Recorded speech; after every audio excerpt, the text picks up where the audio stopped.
Huma Tliet Persuni Biss li qed jirċievu l-kura fl-isptar Mater Dei wara li kienu infettati bil-Coronavirus. Dan ħareġ minn informazzjoni li tal-Ministeru tas-Saħħa u li anki ġiet irrappurtata fuq it-Times. Fil-fatt, sa nhar it-Tnejn li għadda, 3 pazjenti biss kienu jeħtieġu l-kura fl-isptar Mater Dei, filwaqt li 9 persuni oħra kienu fl-isptar Boffa u 4 persuni oħra fl-isptar PRIVAT ta' San Tumas.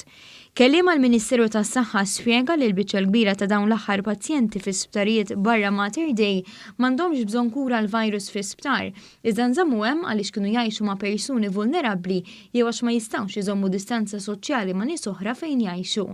L-aħħar ċifri mill-awtoritajiet tas-Saħħa juru li fl-aħħar ġimgħat inqas minn persuna l kull 10 persuni infettati kien jeħtieġilhom li jirċievu l-kura fi sptar u l-ebda persuna ma nżammet fit-taqsima l-kura intensiva.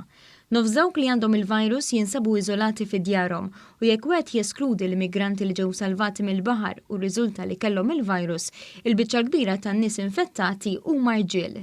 L-immigranti li ddaħlu f'pajjiżna kollha jiġu ttestjati għall-virus kif inhi l-proċedura normali u dawk li jinstabu li għandhom il-virus jinżammu iżolati f'parti oħra taċ-ċentru ta' detenzjoni ta' l-aħħar.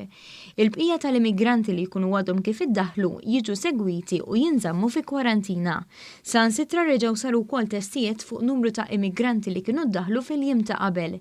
Intant il-Prim Ministru Robert talab li għada jitlaqqa l-Kunsill Malti għall-Iżvilupp Ekonomiku u Soċjali biex tiġi diskussa l-pożizzjoni ta' Malta fl-isfond tal-pandemija. Il-Prim Ministru ħa din id-deċiżjoni wara li sema x-xewqa tal-imsieħba soċjali għal aktar informazzjoni dwar is-sitwazzjoni preżenti u triq il-qudiem. Il-Gvern qal li se jkun qed jagħti aġġornament fattwali tas-sitwazzjoni lill-MCESD u tenna li s-sitwazzjoni f'pajjiżna hija assolutament taħt kontroll u assigura li se jibqa' jieħu d-deċiżjonijiet meħtieġa biex b'mod bilanċjat u matur ikompli jissalvagwardja saħħet il-poplu u l-għajxin tan-nies bit-tisih tal-ekonomija li minnha tiddependi l-kwalità tal-ħajja tal-familji Maltin u Għawċin.